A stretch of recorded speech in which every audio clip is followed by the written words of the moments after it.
Can you imagine a place where the air is filled with the smell of freshly baked bread, where children's laughter echoes on the cobblestone streets, and where neighbors greet each other in both Polish and Yiddish? Before 1940, that was Auschwitz, a small but vibrant town in southern Poland, where a Jewish community had lived and thrived for over 500 years. They had ancient synagogues, libraries, theater groups, and a life that intertwined harmoniously with their Catholic neighbors. It was a place of life, of simple dreams. But history has a cruel way of turning the most ordinary places into the stage for the most extraordinary tragedies.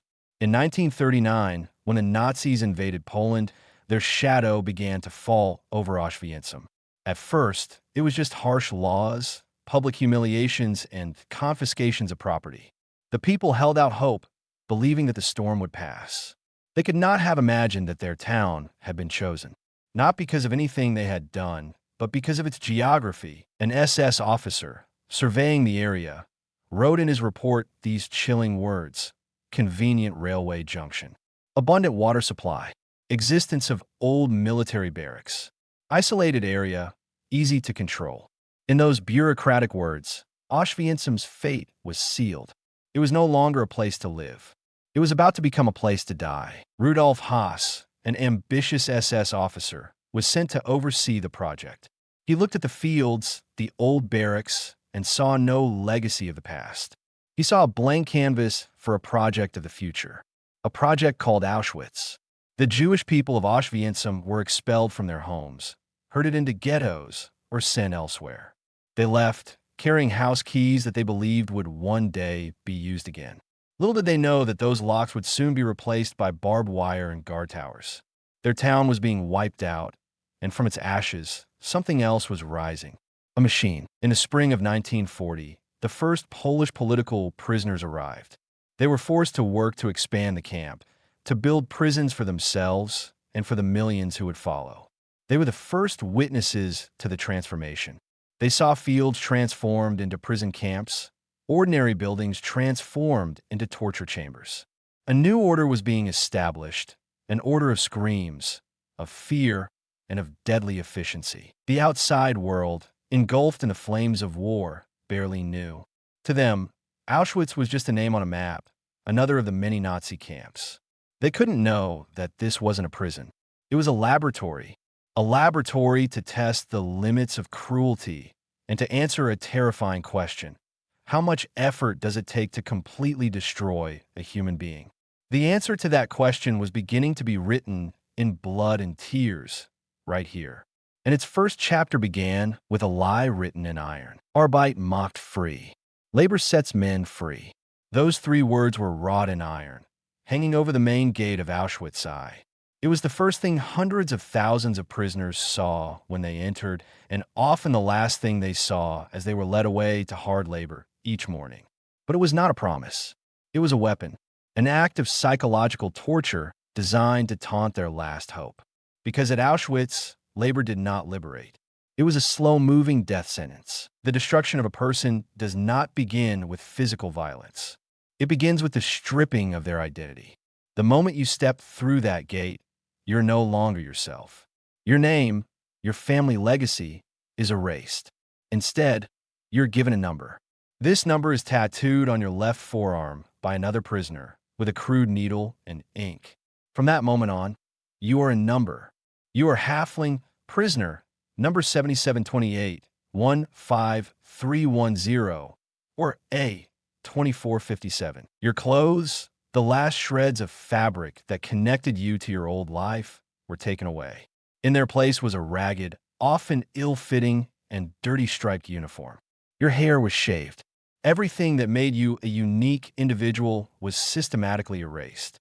The goal was to create a homogeneous mass of people, easy to manage, easy to control, and ultimately easy to eliminate. Daily life was governed by a brutal schedule. Waking up before dawn to the shrill sound of a whistle. A scalding breakfast called soup, which was little more than dirty water. And then appel, roll call. Thousands of prisoners were made to stand in neat rows in the yard, often for hours on end, in rain, snow, or scorching sun. SS guards and capos, Prisoners chosen to be overseers, often brutal German criminals, paced back and forth, counting and recounting. Any slight mistake was an excuse for a brutal beating. Roll call was an absolute display of power. It taught you that you did not even own your own body. Your time and existence belonged to the camp. Writer Primo Levi, Survivor 174517, analyzed this process in depth. He wrote that the camp was a machine designed to turn people into animals. By eliminating hygiene, privacy, and dignity, the system forced people to retreat to their most primitive instincts. But even in that situation, Levi realized that there was still a choice. The choice to hold on to a small piece of the old world, to wash his face with dirty water, to keep his uniform as neat as possible. These small acts were acts of resistance. They were statements, I am still a human being. But for many, the psychological assault was too much to bear. They became musulman, the camp term for those who had given up. They wandered around like ghosts, staring blankly, no longer responding to commands or beatings. They were dead before their bodies could function. And that was the ultimate goal of this dehumanizing structure. Rudolf Haas, the camp's commandant, didn't just want to kill the prisoners. He wanted to destroy their souls first. How could a man orchestrate such an elaborate system? Then return home in the evening, listen to classical music, and play with his children as if nothing had happened. The question of the perpetrator's psychology is as complex and terrifying as the architecture of the evil he created. We often think of the Holocaust as an act of pure hatred, but that is only half the truth. Genocide was not just an ideological crime. It was a huge enterprise, and Auschwitz was its headquarters. The entire operation of the camp was overseen by an SS agency called the WVHA, SS Main Office for Economic and Administrative Affairs. Their goal was not only to carry out the final solution, but also to extract maximum profit from it. Every prisoner who arrived at Auschwitz was considered an economic asset in two ways. The first was slave labor. Those deemed healthy enough during the selection process did not live. They were simply given a reprieve from their execution. They were leased out to large German industrial corporations. Giants like IG Farben, a chemical conglomerate, built a massive synthetic rubber and liquid fuel factory right next to the camp, at a place called Monowitz, or Auschwitz III. More than 10,000 prisoners were worked to death here. They were disposable workers. When they collapsed from exhaustion, starvation, or disease, they were sent back to Birkenau, to the gas chambers, and replaced immediately by new ones. Siemens, Krupp, and many other prestigious German companies were also regular customers of the Auschwitz slave labor market. They paid the SS for each prisoner's workday, a pittance, and made huge profits. The second, and perhaps more chilling, method was the looting of the victims' possessions. This was done systematically and meticulously. All the possessions the victims carried, money, jewelry, clothes, personal effects, were confiscated. The area where these possessions were processed was given the ultimate ironic name by the prisoners, Canada. In their minds, Canada was a land of wealth and abundance. And the Canada area at Auschwitz was indeed a place of wealth, a wealth built on millions of stolen lives. 35 huge warehouses were filled with the belongings of the murdered. Teams of prisoners, mostly women, worked day and night to sort through them. They went through mountains of suitcases searching for hidden valuables. They sorted through clothes, shoes, eyeglasses, shaving supplies, fountain pens. Everything was reused. The good clothes were sent back to Germany for civilians. The rest was recycled. But the most horrific part was the harvesting of human body parts. Gold teeth were extracted from the mouths of corpses by prison dentists, then melted into bars and sent to Germany's Reichsbank. Women's hair was cut, cleaned, and sold to German companies to make felt, submariner stockings, and even seat cushions. Nothing was wasted in this economic machine of destruction. Imagine that. A system was created not just to kill people on an industrial scale, but also to sort and profit from their remains. This reveals a core truth about Nazi ideology. People were not just subhuman, they were raw materials. They were resources to be exploited both in life and after death. When you look at a pile of children's shoes on display at the Auschwitz Museum today, you're not just seeing evidence of a massacre. You're seeing the balance sheet of a business whose end product was death and whose profits were measured in human suffering. This economic machine required the participation of thousands of people: company directors, bankers, civil servants, train conductors. They were all cogs in the machine, many of whom may have never set foot in Auschwitz, but whose hands were still soaked in blood. They turned the Holocaust into business as usual. And that is perhaps its most terrifying economic legacy. Imagine a cold winter morning, January 20th, 1942. 15 men are gathered in a luxurious villa on the shores of Lake Wannsee on the outskirts of Berlin. They are intellectuals, doctors of law, high-ranking officials of the Third Reich. The atmosphere is civilized. They're drinking cognac, smoking fine cigars. A sumptuous lunch is being prepared. But the topic of this 90-minute meeting is the most barbaric in human history: how to organize the most efficient murder of 11 million people. This was the Wannsee Conference. The chairman was Reinhard Heydrich, the Butcher of Prague, one of the most brutal architects of the Nazi regime. The secretary was Adolf Eichmann, a logistics expert. What is striking about reading the minutes of this meeting is the language used. Not once are the words murder, annihilation, or murdering used. Instead, they use coded bureaucratic language, a disgusting euphemism. The Jews would not be killed. They would be evacuated to the east. They would not be murdered. They would receive special treatment. Their ultimate fate was called the final solution to the Jewish question. The Wannsee Conference was not a decision to carry out genocide. That decision had been made at the highest level long before. Instead, its purpose was coordination, to ensure that all the German state apparatuses, from the Foreign Ministry and the Justice Ministry to the SS and the National Railway System, were working as a single machine toward a common goal. Eichmann presented the numbers, estimating the number of Jews in every European country, from France to Ukraine. Their discussion was not about whether to do it, but how to do it. And in that plan, Auschwitz, already a brutal concentration camp, was given a new, central role. Its favorable location and expansion possibilities made it ideal for becoming Europe's main death factory.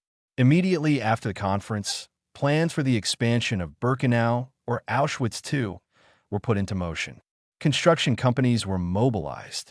Orders for large-capacity crematoriums were placed with Toff and Sons. Train schedules began to be drawn up. In September 1941, a few months before the conference, an experiment took place in the basement of Block 11 at Auschwitz I. About 600 Soviet prisoners and 250 Polish prisoners were herded in. SS soldiers threw in Zyklon B pellets. The results were declared successful, although Commandant Rudolf Haas complained that the process was slow and messy. They learned from that barbaric experiment and improved. They designed larger, more efficient gas chambers at Birkenau, which were disguised as showers to deceive victims until the last moment. The plan laid out on paper in a luxurious villa in Berlin was now ready to be realized in blood and sweat in the swamps of Poland. The first trainloads of Jews from Slovakia and France began arriving in Auschwitz in the spring of 1942, not to be laborers, but to be exterminated immediately. The machine was set in motion. And from that moment on, Auschwitz would never again be known as a camp. It would become the final destination of a coldly and systematically planned genocide. For hundreds of thousands, their world ended inside a cattle car. Imagine that. Dozens, even hundreds of people crammed into a dark, airtight space. There was no place to sit, only to stand. The air was thick with the smell of sweat, waste, and fear. There were only a few small openings for air and a bucket in the corner of the car. The journey could take days. No food, no water. Many died before they reached their destination. And then, after a hellish journey, the train suddenly stopped with a deafening screech. There was a moment of tense silence. Then the heavy doors were pulled aside. The blinding light of day flooded in, blinding them. But then came an assault on all the senses. Screams in German they did not understand. The barking of sheepdogs. And men in striped uniforms, other prisoners, rushed in, roughly dragging them out. Raus! Schnell! Out! Quickly! They were on the ramp of the Auschwitz-Birkenau train station. This was the threshold of destruction.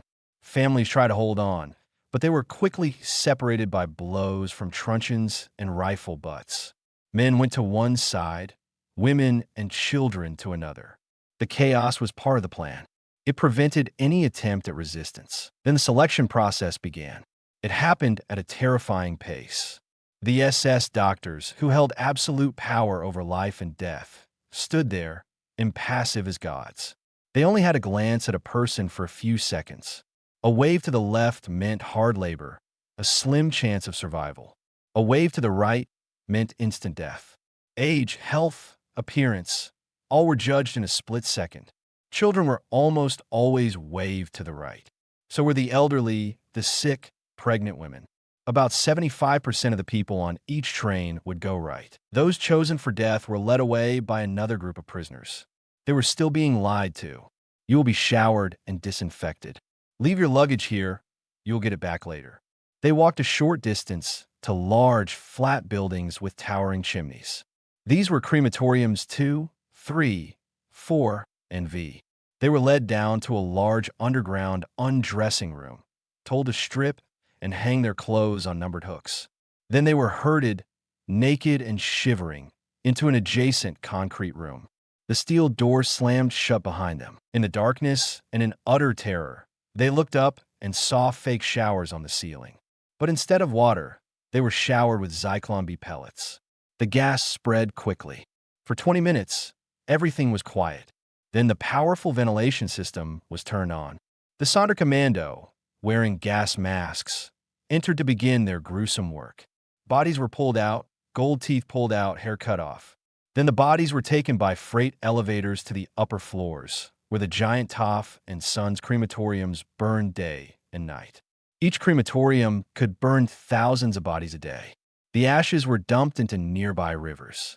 The whole process, from the arrival of a train to the victims being reduced to ash, took only a few hours. It was repeated with cold industrial efficiency. And what was perhaps the most bizarre and revolting thing about the whole scene?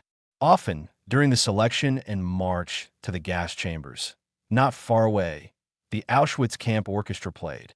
Strauss waltzes, cheerful marches. Music, one of the noblest expressions of human culture, had been transformed into the soundtrack to industrialized slaughter. Beauty had been used to mask barbarism. What does it say about a system that could produce such a terrible contradiction? Not all the killers at Auschwitz carried guns. Some carried stethoscopes and notebooks. They kill not with bullets, but with syringes and scalpels. And no one represented this corruption of medicine more than Dr. Joseph Mengele. To the world, he was the angel of death. But to his prisoners, he was the embodiment of a special kind of evil, a torturer with a smile and a morbid scientific curiosity. Mengele arrived at Auschwitz in May 1943. He was an educated physician, an anthropologist with a doctorate, and a passionate SS officer. He was not forced to go to Auschwitz, he volunteered. For Mengele, Auschwitz was a limitless human laboratory. Here, he could conduct experiments that no moral code could prevent. He was a regular presence on the selection platform, not only to carry out his duties, but also to hunt for his test subjects. He had a particular obsession with twins, dwarfs, and people with physical or genetic abnormalities. When he found a pair of twins, Mengele's eyes lit up. These children would be spared the gas chambers, but would face a fate perhaps even worse. They were taken to a special camp inside Birkenau, where they were treated slightly better than other prisoners, extra food, cleaner clothes, but only to keep his experiments alive for further procedures. Eva Moses Kor, who survived with her twin sister Miriam, described those days of horror. Every day, they were subjected to hours of meticulous examination and measurement. Mengele would compare every part of their bodies. Then came the experiments. He injected all sorts of pathogens, from typhus to tuberculosis, into one twin to see if the other would react the same way. He performed cross-blood transfusions between twins.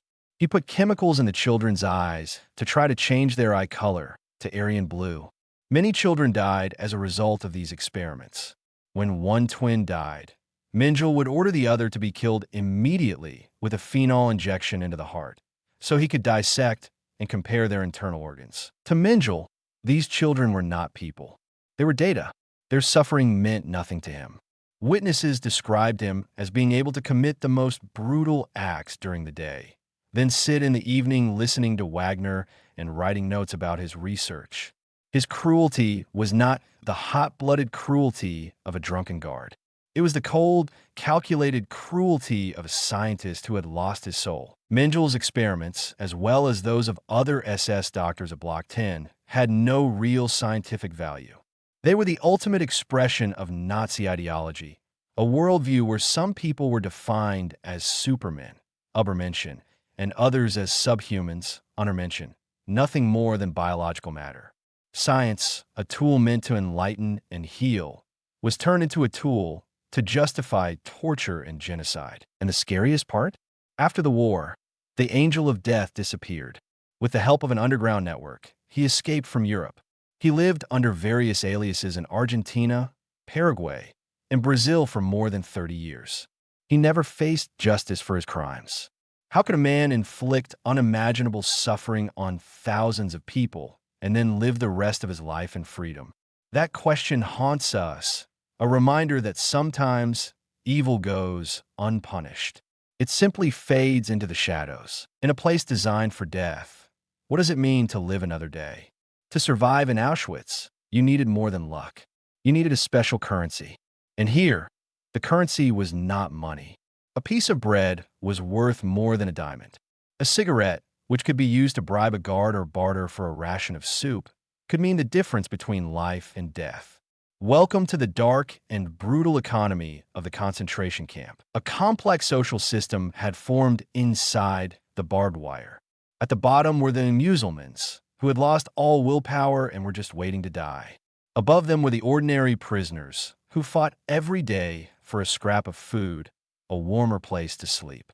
And at the top were the prominent and the privileged prisoners. They were the capos, wardens, the block leaders, blockhaltists, or the people who worked in the kitchens, warehouses, and offices. They had more food, better clothes, and power over other prisoners. Some of them used their positions to help others. But many others, in order to survive, became as brutal as the SS guards. Organizing, camp slang for stealing, smuggling, or otherwise manipulating, became a survival skill. You organized a potato from the kitchen, a better pair of shoes from the newcomer's stash, a piece of blanket. Each of these actions was punishable by death if discovered, but failure to do so was certain death. It created a moral dilemma. To survive, you sometimes had to do things you would never do in a normal world. Survival often came at a price, but survival is not just about the physical. The greatest battle takes place within the mind. Psychiatrist Viktor Frankl, in his book Man's Search for Meaning, observed that those most likely to survive are not necessarily the healthiest. They are those who can find a meaning, a purpose for their suffering. It could be an image of a loved one waiting, an unfinished work, or simply the will to live to tell the story. Frankl witnessed men sharing their last piece of bread, comforting others in their darkest hours. He concluded that even in the most dire of circumstances, people have the power to choose their attitude. That ultimate freedom cannot be taken away from them. Yet survival in Auschwitz was often a cruel accident. You survived because you happened to be assigned to a work crew that was working indoors instead of outdoors in the winter. You survived because the SS doctor on the platform that day didn't notice the wound on your leg. You survived because you traded for a soup ration on the day you were about to starve to death. And this left a terrible psychological burden on those who returned. They carried with them a survivor's complex, a question that haunted them for the rest of their lives. Why me? Why did I live while millions of others, better, smarter, more deserving than me, died? Primo Levi wrote about this painfully, feeling that the best did not return. Survival is not a pure victory. It is a complicated scar, a thorny gift. It is a testament to the strength of the human will, but also a permanent reminder of the fragility of justice and the randomness of fate in a world that has lost all reason. What does rebellion look like in the face of an all-powerful annihilation machine? In our imaginations, it is heroic battles, armed assaults. It happened. But in Auschwitz, rebellion often began more quietly. It was a spark lit in the darkness, a small act of defiance with extraordinary significance. The uprising is when a history professor, in a dark corner of a prison camp, secretly teaches a group of young prisoners the history of their people, to ensure that their heritage is not erased. The uprising is when Jewish believers, even though they risk being killed if discovered, gather to celebrate ceremonies in secret, keeping their faith alive. The uprising is when artists like David Allera, a member of the Sonderkommando, risk their lives to paint the horrors they witnessed, leaving an undeniable visual testimony to the world. Another important form of resistance was the collection and leakage of information. Prisoners working in SS offices took great risks to steal documents, reports of the number of people killed, and pass them on to Polish resistance organizations outside Poland. This effort culminated in the spectacular escape of Rudolf Verba and Alfred Wetzler in April 1944. After their escape, they wrote a 32-page report that gave a detailed and accurate description of the operations of the Auschwitz death factory. The Verba-Wetzler report was one of the first documents to provide the Allies with hard evidence of the scale and nature of the genocide taking place. And then there was the uprising by force. On October 7th, 1944, the men of the Sonderkommando, unwilling witnesses to hell, decided that they would not go to their deaths passively. They knew that the SS would soon kill them to erase their witness. So they planned the impossible. Gunpowder was meticulously smuggled in from the nearby Union Werke munitions factory. 4 young Jewish women, Rosa Roboda, Alla Gertner, Estuja Wajblum, and Regina Safferstage, played a central role in this network, risking their lives to deliver explosives to the rebels. That day, prisoners in Crematorium 4 attacked the SS guards with hammers, axes, and improvised explosive devices. They blew up the crematorium, completely destroying part of the killing machine. Prisoners in Crematorium 2 also revolted, cutting through the barbed wire and trying to escape. The unequal fighting was fierce. The SS used overwhelming force to suppress them. In the end, nearly all 450 Sonderkommando members who participated were killed. The uprising was a military failure, but it was a great moral victory. It demonstrated that even in the most desperate of circumstances, people can rise up and regain their dignity. After the uprising, the Gestapo investigated and found the gunpowder supply network. The 4 women were arrested and brutally tortured for weeks, but none of them gave any other names. On January 6th, 1945, just 3 weeks before the camp was liberated, they were publicly hanged in front of the female prisoners. Witnesses said that even in their final moments, they were still shouting resistance slogans. They were defeated, but they did not give up. Their story is the ultimate testament to the fact that even in hell, a spark of courage can light up the night sky. In the winter of 1944, a new sound began to permeate the daily life of Auschwitz. It was the roar of Soviet artillery on the Eastern Front, growing closer and closer. For the prisoners, it was the sound of hope, a promise of liberation. But for the SS, it was the tolling of the end. And in the panic of collapse, they carried out the final and one of the most brutal chapters in the camp's history. The order came from Berlin: wipe out all evidence. Heinrich Himmler, the architect of the destruction, now wanted to be its eraser. Special squads of prisoners were forced to carry out a grisly task known as Action 1005. They were to excavate the huge mass graves where hundreds of thousands of bodies had been buried and burn them on open-air pyres.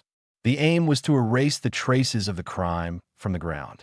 The crematoria and gas chambers were blown up with dynamite, turning them into piles of rubble. Thousands of documents, records of the victims' deaths, were burned to ashes. The SS wanted to leave behind an empty camp, a story they could deny. In mid-January 1945, with the Red Army just a few dozen kilometers away, the final evacuation began. Nearly 60,000 prisoners deemed fit enough to walk were herded out of the camp. They began what would later be known as the death marches. In the bitter cold of the Polish winter, when temperatures could drop below -20 degrees Celsius, they marched west, wearing only flimsy prison uniforms and wooden clogs. It was a scene of hell on wheels. Skeletal columns trudged through the snow. Anyone unable to continue from exhaustion, hunger, or disease was shot on the spot by the SS. The roads leading out of Auschwitz were soon littered with corpses. Primo Levi, who had been left in the camp infirmary with scarlet fever, described the sight of his fellow prisoners leaving in the night. They disappeared into the darkness, and the clatter of their wooden clogs grew fainter and fainter until there was only silence. On January 27, 1945, the first soldiers of the Red Army's 60th Army entered the main gates of Auschwitz. They had fought all over the Eastern Front. They had seen horrors, but nothing could have prepared them for what they saw here. No battle greeted them, only an eerie, ghostly silence. They found some 7,000 living prisoners, walking skeletons too weak to join the march. They found children, including Mengel's twins, who had been left behind. And they found incontrovertible evidence of the crimes. The Canadian warehouses were still filled with what the SS had not yet taken away. Hundreds of thousands of clothes, tens of thousands of pairs of shoes, and most horrifyingly, some 7 tons of human hair packed in sacks. It is impossible to convey the feeling of entering this place, wrote a Soviet officer in his report. It was not anger or hatred. It was a profound shock, a numbness before the scale of a crime that seemed inhuman. Liberation had come. The gates of hell had opened. But for the survivors, the war was not over. It had just moved to another battlefield. A battlefield of memory, of trauma, and of a nagging question: how could one live again in a world that had allowed such a place to exist? Auschwitz was liberated, but its story was not over. As the dust cleared and the horrifying truth was revealed to the world, a new question arose, one that still resonates today. What do we do with a place like Auschwitz? What do we do with its truth? Justice was sought, but it was imperfect. Rudolf Haas, the camp commandant, was arrested, tried, and in 1947 hanged at Auschwitz next to the first crematorium he had built. It was a powerful symbolic act, but many other perpetrators escaped justice. Joseph Mengele, the angel of death, escaped and lived a life of freedom until his death of old age. The contrast between the fates of Haas and Mengele is a painful reminder that justice for crimes of this scale is often incomplete and unsatisfactory. In the face of efforts to deny and distort history, the most important battle after the war is the battle for memory. And the most powerful weapon in that battle is the testimony of survivors. People like Elie Wiesel, Primo Levi, and Eva Moses Kor have devoted the rest of their lives to bearing witness. They have written books, given speeches, and told their stories not to dwell on the past, but to ensure that the world never forgets. They have turned their personal pain into a universal lesson for humanity. Physical evidence also played a major role. The Auschwitz album, found by a survivor named Lily Jacob, became an indisputable document, capturing the faces of the victims shortly before they were murdered. And most importantly, the camp itself was preserved. On the initiative of former prisoners, in 1947, the Polish government established the Auschwitz-Birkenau Museum and Memorial. They made a courageous decision, not to raise the place, not to erase it from memory. Instead, they turned it into a cemetery for more than 1 million people who had no graves, and a classroom for the whole world. Today, millions of people visit Auschwitz every year. They walk in silence through the Arbeit Macht Free gate, past the prison camps, and stand on the platform of Birkenau. They look at the piles of shoes, the suitcases, the clumps of human hair. They don't come here to experience the horror. They come here to understand. And the ultimate lesson of Auschwitz is not just about the past. It is a warning for the present and the future. Auschwitz shows us a terrifying truth. Genocide is not a spontaneous act of barbarism. It is the result of a process that begins with hate speech, is fueled by propaganda, is carried out by a numbing bureaucracy and is enabled by the indifference of bystanders. All of these elements still exist in our world today. So remembering Auschwitz is not a passive act. It is a moral commitment. It is a commitment to recognizing the humanity of others, even when they're different from ourselves. It is a commitment to speaking out against injustice, no matter how small. It is a commitment to understanding that history is not something that happened to someone else in a faraway place. It is part of all of our stories. The legacy of Auschwitz is not despair. Its legacy is the burden of memory, a burden that each generation must choose to shoulder to ensure that the silence that once covered those fields will never again cover our world.